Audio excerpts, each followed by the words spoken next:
Om Stapakaya ca dharmasya sarvadharmasvarupine Stapakaya ca dharmasya sarvadharmasvarupine Avatar Varishtaya Ramakrishna Te Namah Asato Ma Sadgamaya Tamaso Ma Jyotirgamaya Mrityor Ma Mritangamaya Om Shanti Shanti Shanti. Let us offer our salutations to Sri Ramakrishna, the embodiment of all religions, the Supreme God Incarnate. Let us pray to Him to lead us from the unreal to the real, to lead us from the darkness of ignorance to the light of knowledge, to lead us from death to immortality. Happy New Year's Day for all of you. Today's topic I have chosen, avail yourself of the golden opportunity. Getting human life itself is golden opportunity given by the grace of the Lord. So we should make use of this life very properly. Build up our life in a spiritual way so that we can achieve peace and happiness.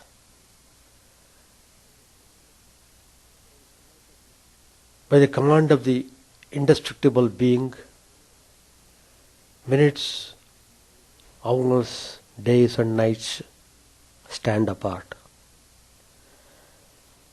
By the command of the immortal Brahman, months, years, seasons and solstices stand apart. He who knows this indestructible being is a liberated sage. Time rolls on, new becomes old and old becomes new again. Today is the most auspicious New Year's Day. God has given us another chance this year to enable us to strive for real freedom. Real freedom lies in the realization of the truth.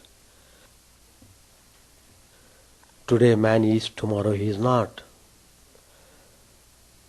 So we must best make use of the opportunity given to us.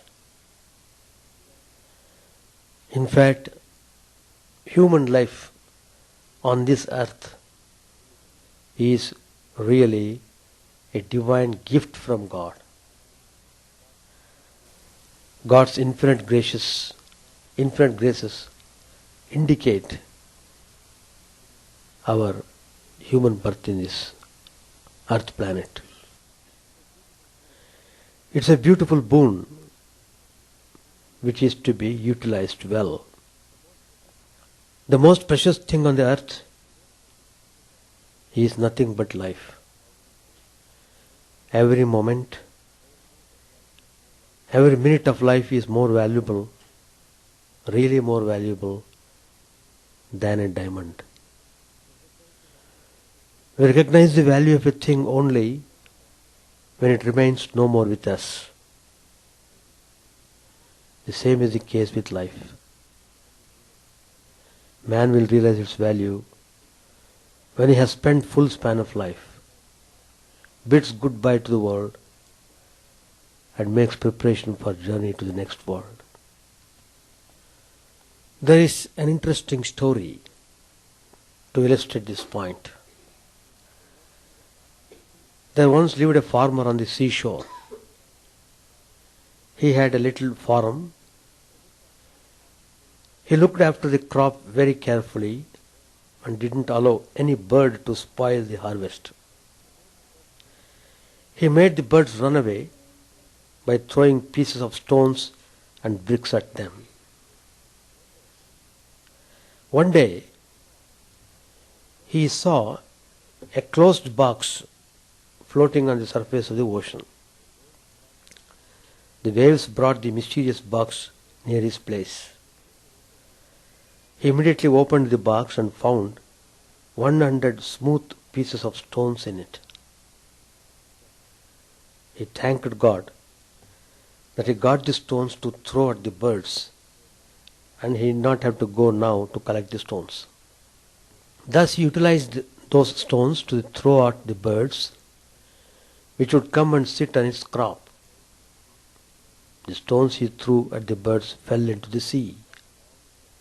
He exhausted all the stones except one, which was coincidentally taken away by his child for a play, thinking it was a toy. One day, the farmer's wife wanted a little salt to be used in food. There was no salt in the home. The farmer had no money to buy it. At the suggestion of his wife, he took the remaining piece of stone from his child and went to a shop. He requested the shopkeeper to give him salt in exchange of this stone, since he had no money. The shopkeeper looked at the stone very carefully and found it to be a diamond. The shopkeeper was an honest man. He felt that the farmer was too innocent to know the value of the stone. He gave him the salt free of charge and advised him to show this stone to a jeweler. Accordingly, the farmer went to a jeweler and expressed his desire to sell the stone. The jeweler offered him more than $100,000 for it, for one stone. The ignorant farmer was utterly astonished and astounded. He narrated the whole story with immense regret, how he threw away all the 99 precious stones at the birds, and all the stones dropped into the sea. At that time, he was not aware of the value of the precious stones. Similar is the case with human life. Each moment of life is as precious as a diamond, but man doesn't realize the value and consider it as trivial as an ordinary stone. When all the moments of his life is spent, he recognizes the value of the remaining few minutes of life. Vedic religion points out that life are not meaningless and insignificant. Man should realize its worth and value. He should make full and fair use of it in accordance with divine doctrines. All the four phases of life, starting from the beginning. First stage is brahmacharya, period of celibacy up to the age of 25. Next comes the stage grihastha, period of married life with family from the age of 25 to 50. Then comes the third stage, vanaprastha, period of detachment from the age of 50 to 75. And sannyas, the period of renunciation from the age of 75 to 100, are equally important, indispensable and useful. According to Vedic religion, minimum span of human life is 100 years. The whole of life is meant for constructive action. Inaction is negation of life. It is another name of death. It is bounden duty of man to live full life of action in quest of knowledge, beauty, power, beauty and prosperity. This is the Vedic ideal. So this golden opportunity we should never lose sight of. Avail yourself of this golden opportunity, struggle hard and reach the goal of life. Make the best use of every moment of this new year. Unfold all latent faculties. Chance is given to begin life anew, to grow and evolve and become a realized soul, a great dynamic yogi. So, in this context, we should see liberation is the objective of human life. The scriptural texts like the Upanishads describe the nature of the self, Atman, so that human beings can get an insight into their real nature. The self's essential nature is consciousness and bliss, and it is eternal, untouched by the changes that afflict the body. The embodied soul takes birth again and again to work out the karma, result of its actions accrued over several lives, and in the process also accumulates fresh karma which becomes the cause of future births.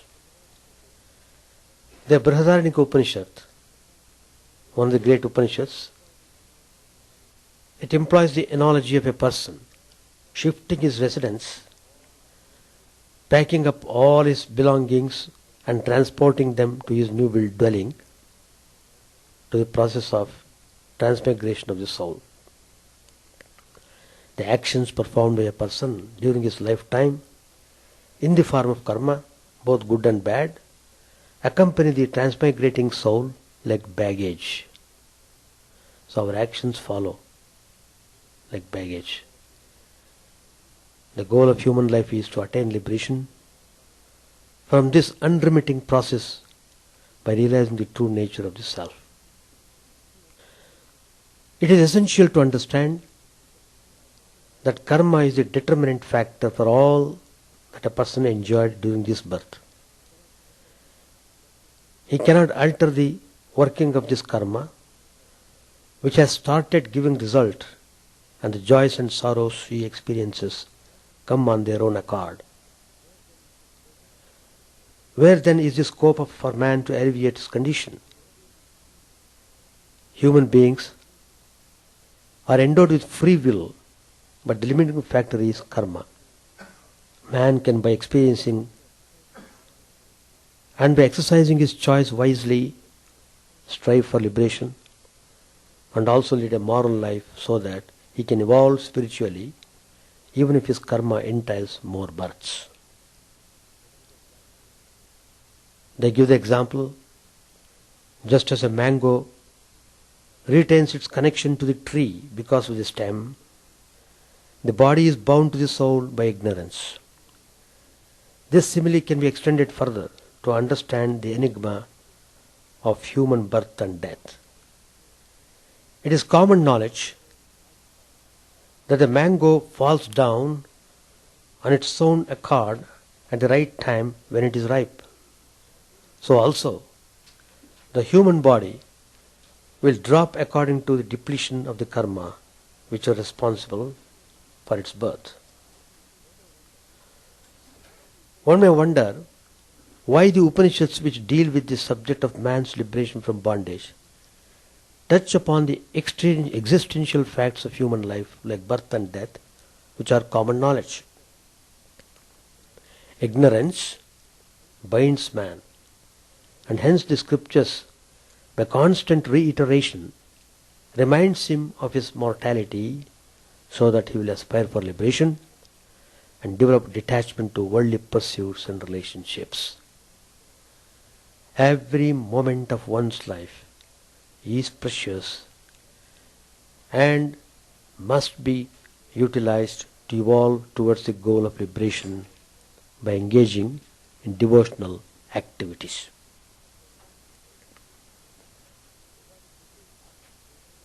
Regarding liberation, Vedanta maintains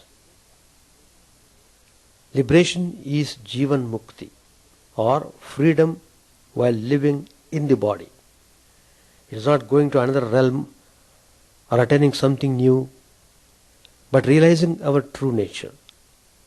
It is not freedom from anything, but in the midst of everything. Liberation as eternal happiness in heaven is only a halfway house. Vedanta asserts that liberation, in order to be believable, must be attained before death. One who dies in bondage, bound will he remain after death.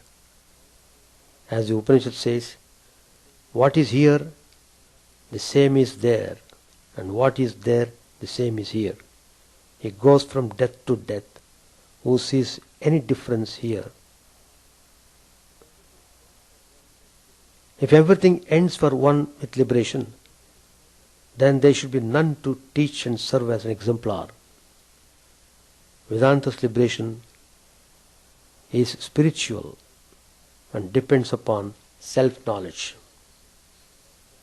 Immortality or eternal life, in order to be real, must be free from all forms of embodiment, gross, subtle or causal.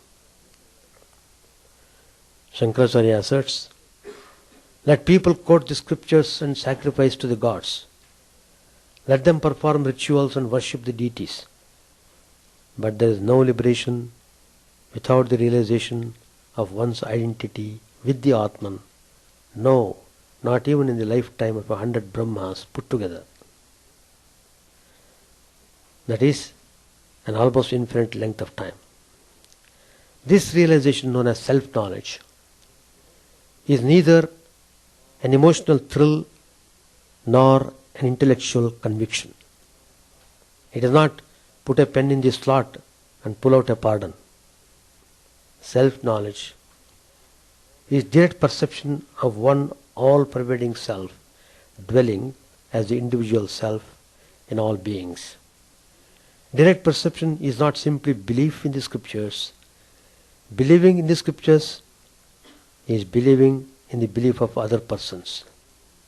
On the other hand, reason, which begins in doubt and also ends in doubt, cannot give the certainty of faith. Direct perception is experiencing the self by being one with it. It is seeing the self with eyes closed in meditation as well as with eyes open in action. Such direct perception carries its own credentials. It transforms our consciousness forever, silences all our doubts. It is not antagonistic to reason and common sense, and it is conducive to the welfare of all beings. Complete liberation is attained gradually through many births, and this process guarantees every creature, however wicked, many opportunities to rid himself of imperfections. Rebirth is governed by the law of karma. It is through a human body that liberation is generally attained.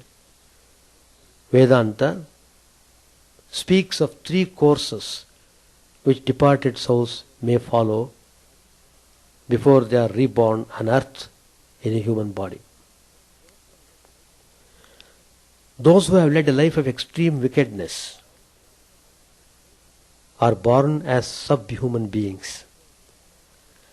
Those again who have discharged their social and moral duties, cherished desires, and sought the results of action, repair after death to a heaven called the plane of the moon,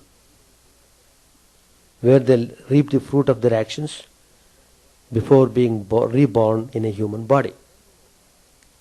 But Brahmaloka, the highest heaven, is attained by those who have led an intense spiritual life on earth and actively sought the reality of God. Some of the dwellers in Brahmaloka obtain liberation, and some return to earth. Such descriptions of the afterlife are not literal, but symbolic and poetic, and are intended to spur the human mind to make the spiritual quest. Life's bondage, created while living, cannot be overcome by some readjustment after death. Liberation is universal and is the inevitable destiny of all living creatures. Vedanta speaks of the three basic desires of living beings: eternal life, limitless knowledge, and unbounded joy. We first seek to fulfill these through change of form and place, but nothing limited can give us the fulfillment of all three desires. At last we begin to change our thoughts and practice spiritual disciplines for self-purification. When our heart becomes purified, our true self, which is the self of the universe, becomes revealed in the mirror of our pure heart, and we discover our true identity. Liberation is returning home. In biblical terms, it is the return of the prodigal son to his all-loving father. Consciously or unconsciously, all beings are striving for liberation. When the striving is unconscious, we call it evolution of nature. But when it is conscious, we call it spiritual quest. What happens to a knower of the self after death? Where does his soul go? The Upanishads answer this question. Of him who is without desires, who is free from desires, the objects of whose desires have been attained, and to whom all objects of desire are but the self, the life breath, does not depart. It does not depart. Being Brahman, he merges in Brahman. When all the desires that dwell in his heart are gone, then he, having been mortal, becomes immortal and attains Brahman in this very body. All these are said in the Brihadaranyaka Upanishad. As milk poured into milk becomes one with milk, as water poured into water becomes one with water, as oil poured into oil becomes one with the oil, so the illumined soul, absorbed in Brahman, becomes one with Brahman. A free soul, however, out of compassion for mankind, may of his own free will again assume a human body and work for the welfare of mankind. The self-knowledge of Vedanta liberates not only our soul but also our mind. Psychologically speaking, self-knowledge, by raising the blaze of spiritual consciousness, frees us from the bondage of highly personalized life and separative existence. Liberation through self-knowledge is not just cessation of sorrow and suffering but positive bliss. Cessation of sorrow is not in itself happiness. It requires something positive, tasting the overflowing bliss of the self. The liberated soul goes beyond all sorrow and suffering. The Upanishad says, there is one supreme ruler, the inmost self of all beings, who makes his one form manifold. Eternal happiness belongs to the wise, who perceive him within themselves, not to others. There is one who is the eternal reality among the non-eternal objects, the one truly conscious entity among conscious objects, and who, though non-dual, fulfills the desires of many. Eternal peace belongs to the wise, who perceive him within themselves and not to others. Liberation through self-knowledge requires cooperation between self-endeavor and divine grace. To make effort is necessary in order to know its limits. In the end, we discover that effort was possible because of grace. We strive for the divine only when the divine draws us towards it. Self-knowledge alone can confer true liberation. Swami Vivekananda, in his complete works, beautifully describes this liberation through self-knowledge. Swamiji says, one day a drop of water fell into the vast ocean.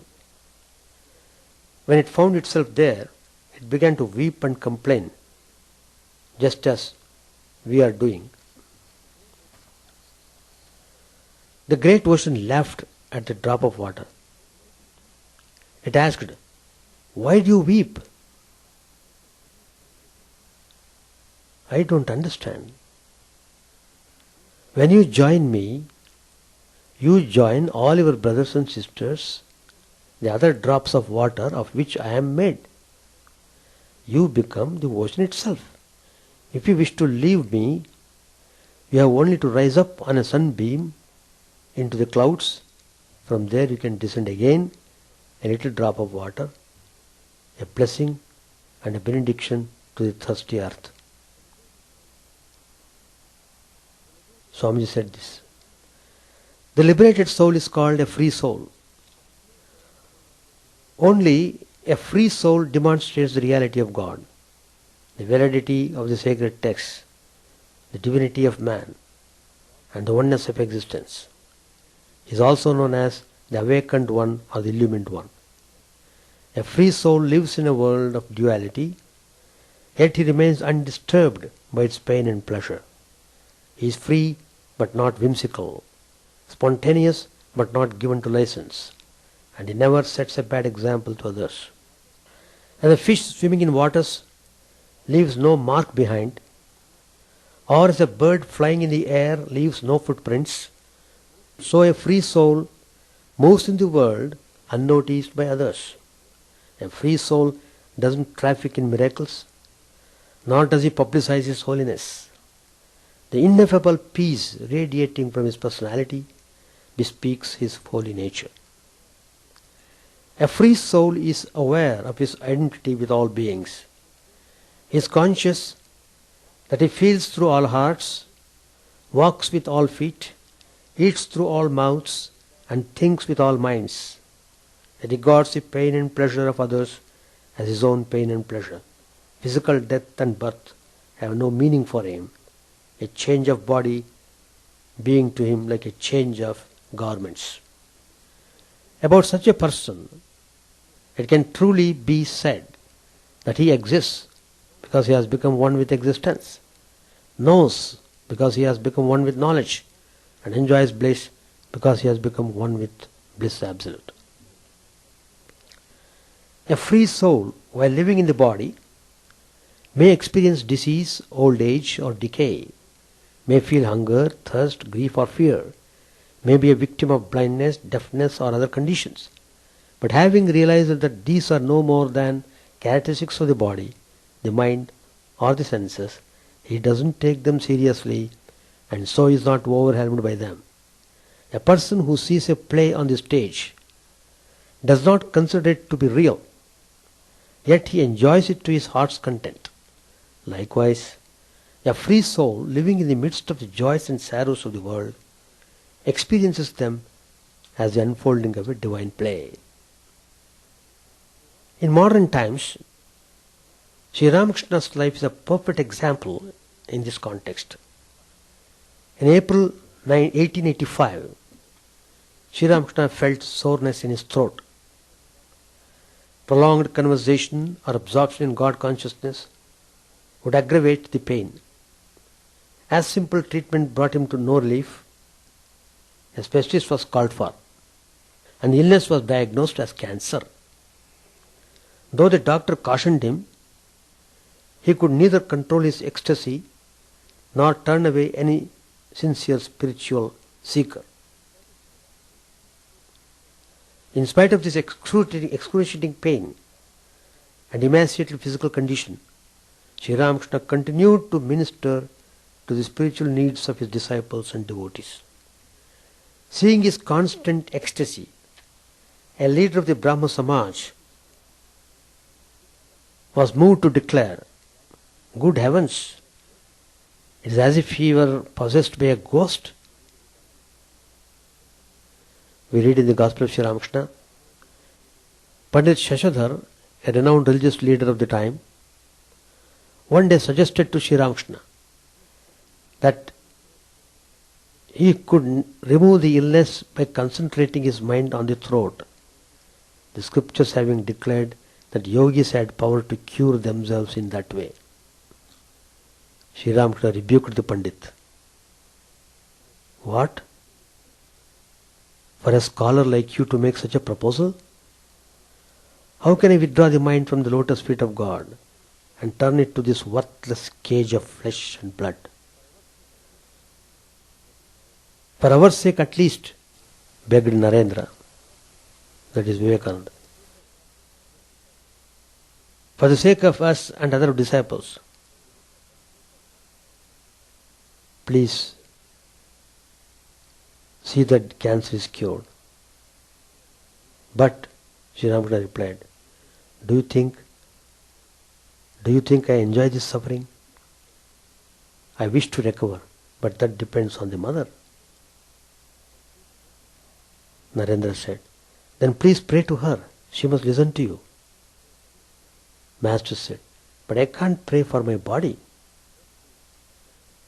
Narendra said, you must do it for our sake at least. Then Master said, all right, very well, I shall try. A few minutes later, the Master said to Narendra,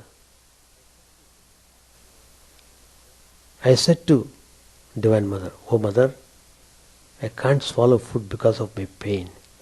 Make it possible for me to eat a little. The Divine Mother pointed to me and said, what? You are eating through all these mouths? Is not that so? When Divine Mother said this, I was ashamed and could not utter another word. This is the liberation in life declared by Vedanta.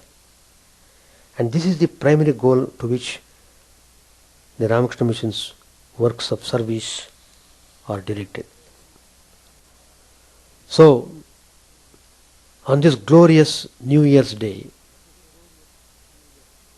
thinking the most precious time is in front of us, we should make a strong resolve to wipe away all the old worldly vasanas or tendencies and bad impressions. How to get rid of vasanas? How to get rid of these bad impressions? This is a question for all those who want to come out of habits. You want to get rid of habits because they give pain and restrict you. The nature of vasana is to bother you or bind you, and wanting to be free is the nature of life.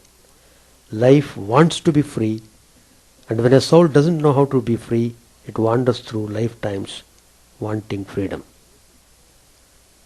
The way to come out of habits is vows. This is samyama. Every body is endowed with a little samyama. A vow should be time bound. This would bring good conduct and save you from being wayward. Consider the time and place for vows to be taken.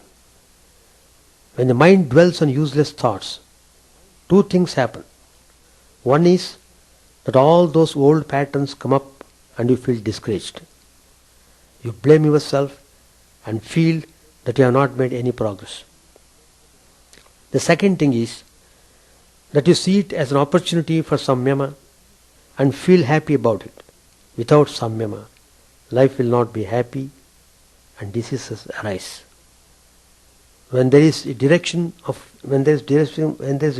life force, you can rise above habits through samyama. Take vows according to time and place. For example, suppose someone has a habit of smoking cigarettes and says, I will quit smoking, but can't do it. They can take a vow, 3 months or 90 days, a time-bound vow. If someone is used to cursing and swearing, take a vow not to use bad language for 10 days. Don't take it for a lifetime. You will break it immediately. If you happen to break it in between, don't worry, just begin again. slowly increase the duration until it becomes your nature. Your true knowledge, every atom in you is shimmering with knowledge. Often you become friends by gossiping, complaining, etc. Coming together in knowledge is rare. Be a friend in knowledge.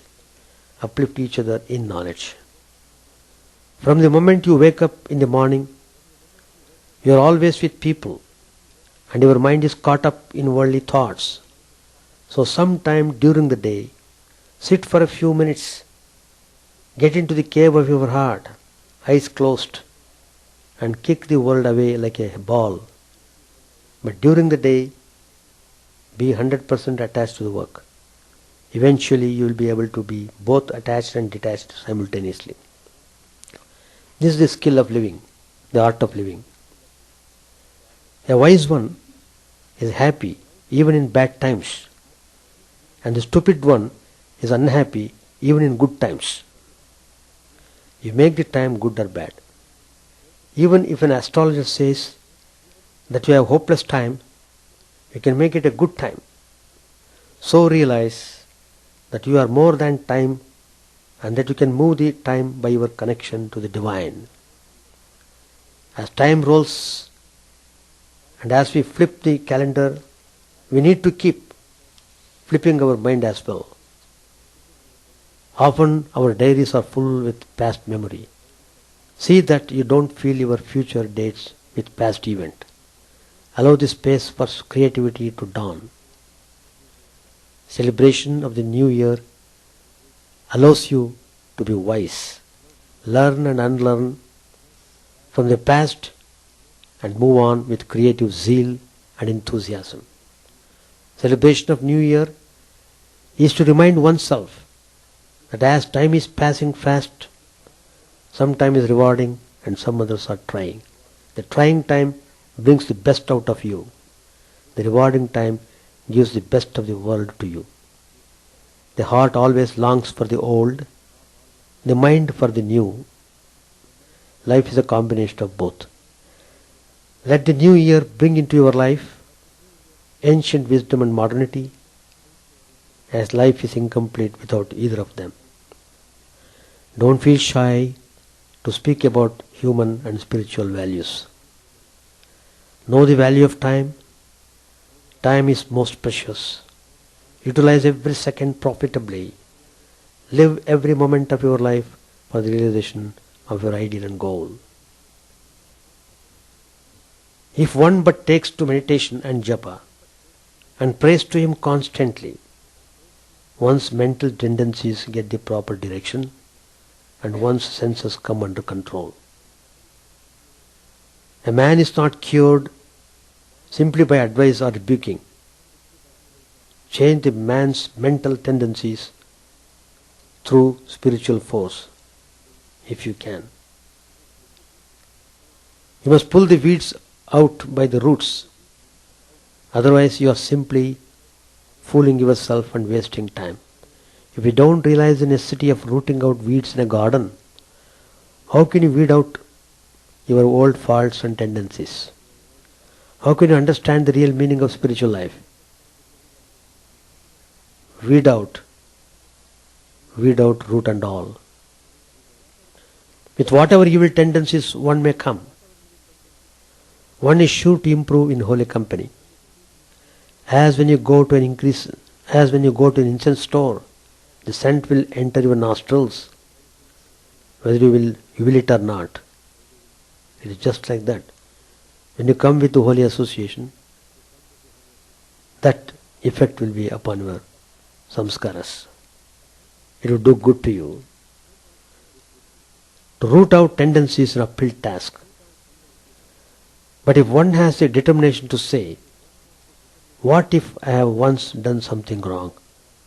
Now I know what it is, so I won't do it anymore. Then one can get through. Ordinarily, we know only the surface waves of our mind. But through yoga practice we learn to go deeper. By watching and studying our own minds, we dive below the surface consciousness and observe what is going on there. Many samskaras, latent desires and tendencies are stored up there, waiting for an opportunity to express themselves. These we can discover before they rise to the surface. This is very important. For once a thought has come to the surface, it is extremely difficult to control.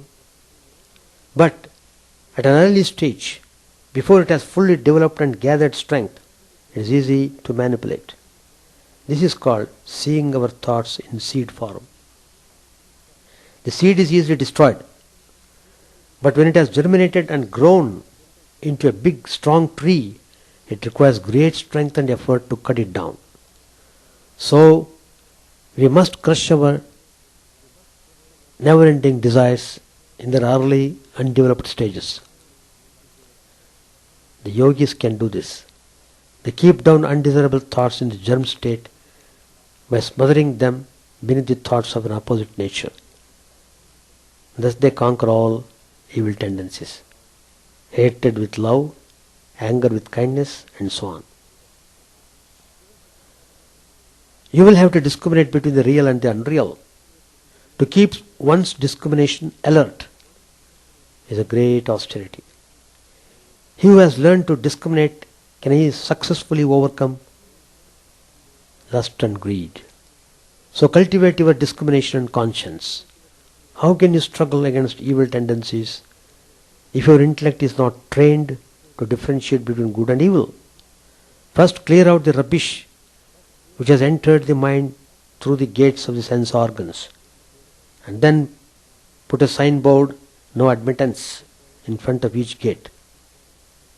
Those bad thoughts which ignore the notice and still come in, you will have to hand over to the police, which is our conscience. With the help of the police, you must evict the impure tendencies from the mind and then install the Lord there. This is the way to conquer desires. The past life tendencies ingrained in the mind do not allow us to proceed in the path of the spirit. These tendencies are to be worked out by spiritual exercises and good deeds. Since past mental tendencies cannot assert themselves while you are hard at work, you should apply your whole mind to it. Selfless work is the best means of winning a victory over past tendencies. So engaging the mind in a helpful, serviceable activities is very important, and it takes care of all these things. We should make a strong resolve to make this sense, to control the senses and the mind. These resolutions are very important to start the new year fresh. Self-control is the control of the mind and its desires, urges, emotions and delusions. It is controlling the outgoing tendencies of the mind and the senses and bringing them back to ourself within. Self-control is the key to success in any field of life, and it is an indispensable necessity for self-realization, the goal of spiritual quest. Self-control is the message of the sages and saints. It is the exhortation of the scriptures and traditions, the foundation of all yogas and the very essence of all spiritual austerities and disciplines. In Vivekananda, Shankaracharya says, the mental sheath is the sacrificial fire. It is fed with the fuel of numerous desires by the 5 sense organs, which serve as priests, and they are set ablaze by the sense objects which act as the stream of oblations which bring about the phenomenal universe. There is no ignorance outside the mind. The mind alone is avidya, the cause of the bondage and transmigration. When that is destroyed, all else is destroyed, and when it is manifested, everything else is manifested. An unruly mind is our worst enemy. It is the root cause of all turmoil and mental darkness. Bringing the mind under control is the only way to inner peace and tranquility. Control of this mind is the highest yoga and the most vital aspect of yoga practice. All spiritual practices such as prayer, meditation, japa and pilgrimage, they lead to control of the mind. Lord Krishna says in his last message to Uddhava, Dhanam swadharmo niyamo yamascha sutancha karmancha sadvratani sarve mano nigraha lakshanantaha parohi yogo manas samadhihi. Charity, the performance of one's duty, the observance of vows, general and particular, the hearing of the scriptures, meritorious acts, and all other works. All these culminate in the control of the mind. The control of the mind is the highest yoga. Samahitam yasya manah prashantam dhanadibihi kim vadatasya krityam asanyatam yasya mano vinashya dhanadibhischeda param kimebihi. Say, of what use are charity and the rest to one whose mind is controlled and pacified? Of what use again are this charity and the rest to one that lives in that forest? As Shankaracharya so appropriately says, in the forest tract of sense pleasures, there prowls a huge tiger called the mind. Let wise people who have a longing for liberation never go there.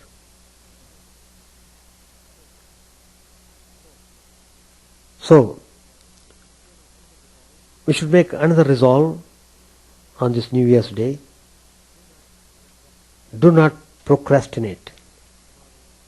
That tomorrow will never come, now or never. Sri Ramakrishna said in the Gospel, one cannot achieve anything through laziness and procrastination. People who desire worldly enjoyment say about spiritual practice, well, it will happen in time. We shall realize God some time or other. Abandon idle gossiping, kill egoism, laziness and inertia. All these steps we have to take. We should resolve to highlight these points in our activities in this fresh new year. Abandon idle gossiping. Sri Ramakrishna said to devotees, there are people who indulge in all kinds of gossip at the time of their daily devotions. As you know, one is not permitted to talk then, so they make all kinds of signs, keeping their lips closed. In order to say, bring this, bring that, they make sounds like who, all such things they do. Again, there are some who bargain for fish while telling their beads. As they count the rosary with a finger, they point out the fish indicating, that one please.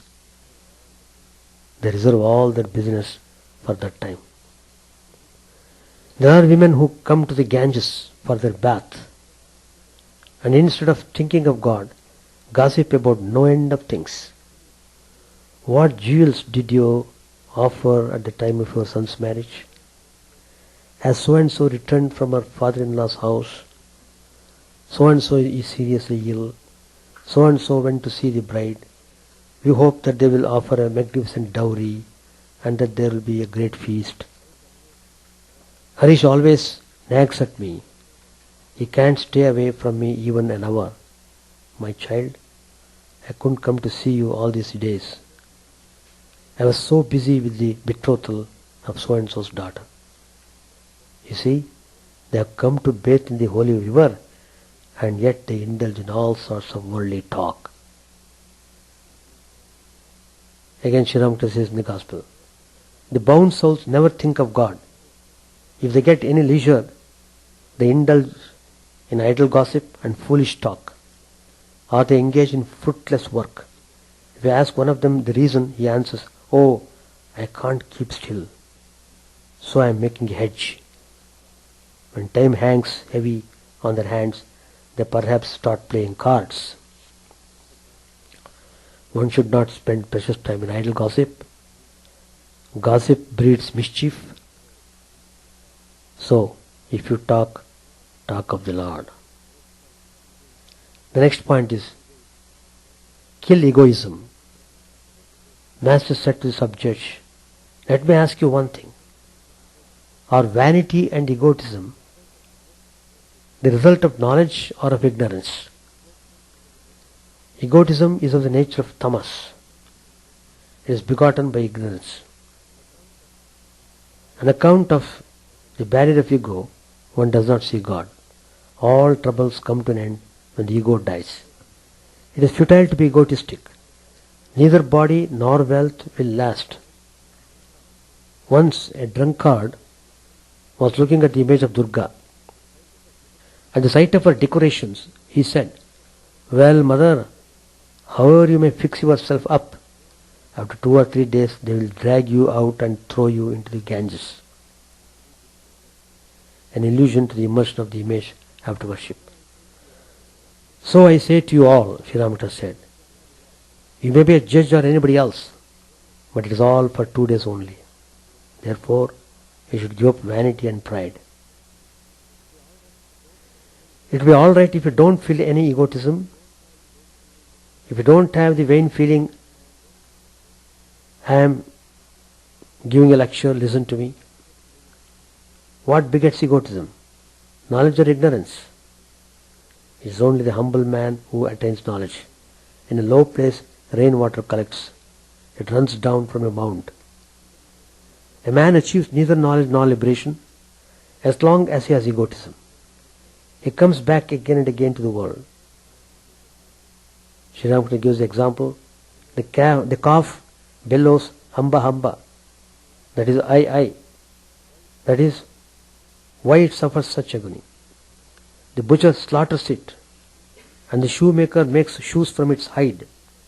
Besides, its hide is used for the drum, which is beaten mercilessly. Still no end to its misery.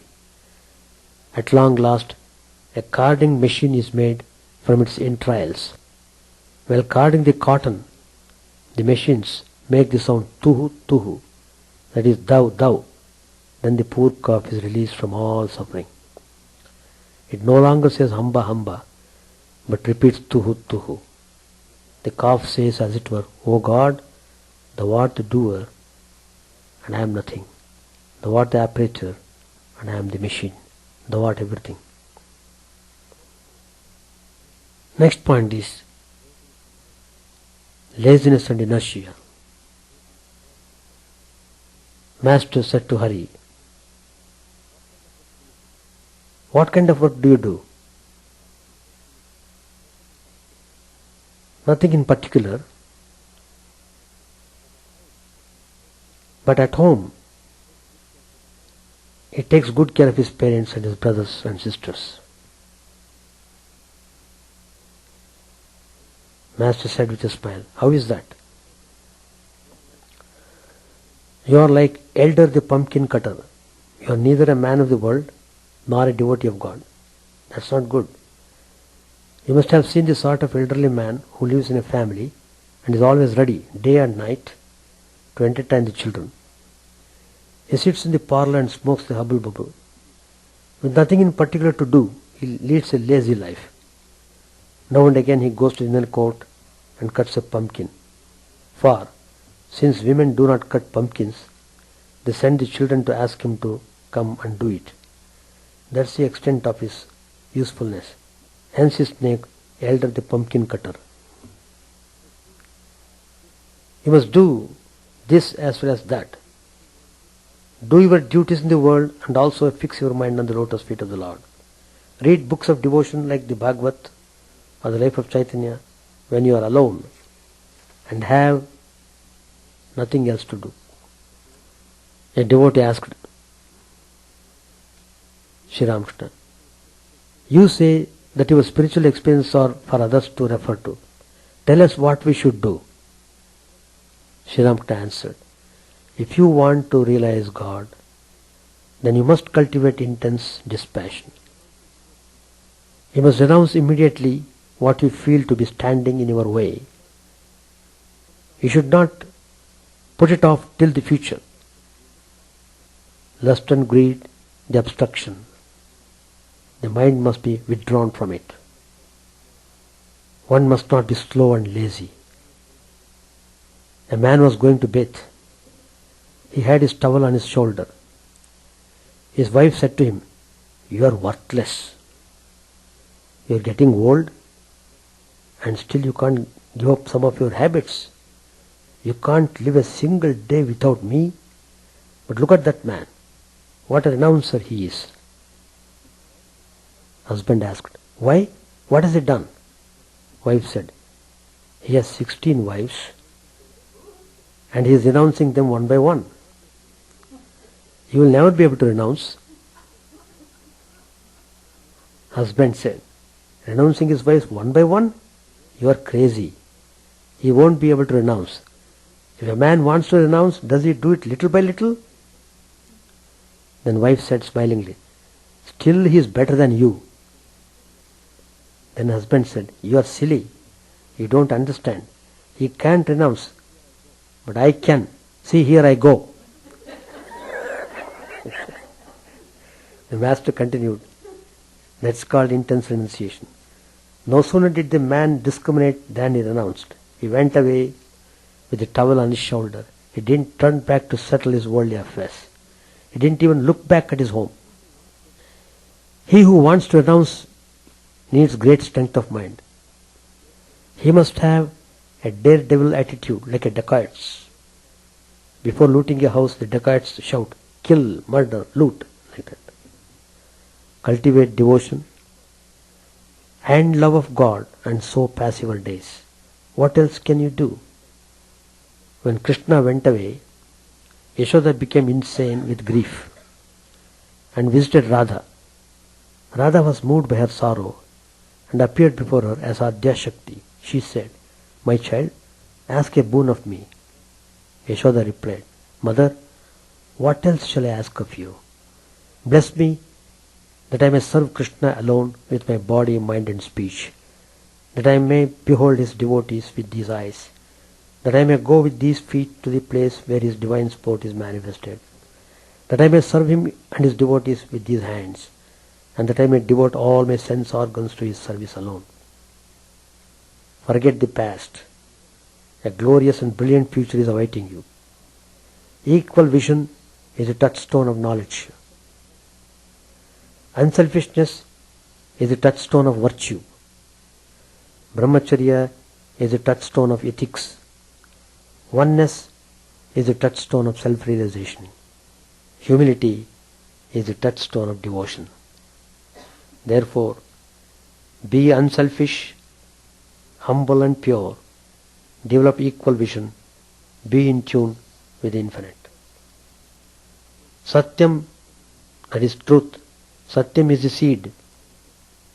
Ahimsa is the root. Meditation is the shower. Shanti is the flower. Moksha is the fruit. Therefore, speak the truth, practice ahimsa and meditation. Cultivate Shanti.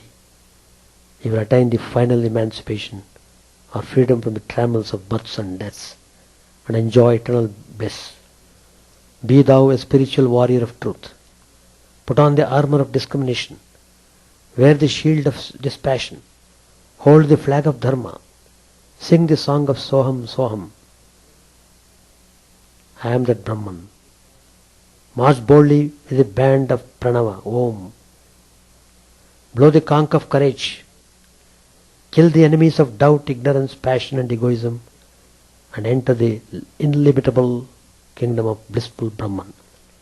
Possess the imperishable wealth of Atman. Taste the divine immortal essence. Drink the nectar of immortality. May this bright New Year's Day and all the succeeding days of this year and all the future years also bring you all success, peace, prosperity and happiness. May you all tread the path of truth and righteousness. May you enjoy the eternal bliss of the Absolute, leading a spiritual life, singing Lord's name, sharing what you have with others, serving the poor, and maintaining the attitude of Atma Bhava, and melting the mind in silent meditation in the Supreme Self. So, the essence is, this human life is golden opportunity given to us by the Supreme Divine on account of His infinite grace. We must make use of this life properly in a spiritual way so that we can enjoy the real peace and happiness in life. Thank you. Om Sahana Bhavatu Sahanau Bhunaktu Saha Viryam Karavavahai Tejasvinavadidamastu ma Vidvishavahai. Om Shanti Shanti Shanti Hari Om. May the Lord protect us, may He nourish us, may our knowledge be fruitful and enlightened, may we not hate each other. Peace, peace, peace be unto all.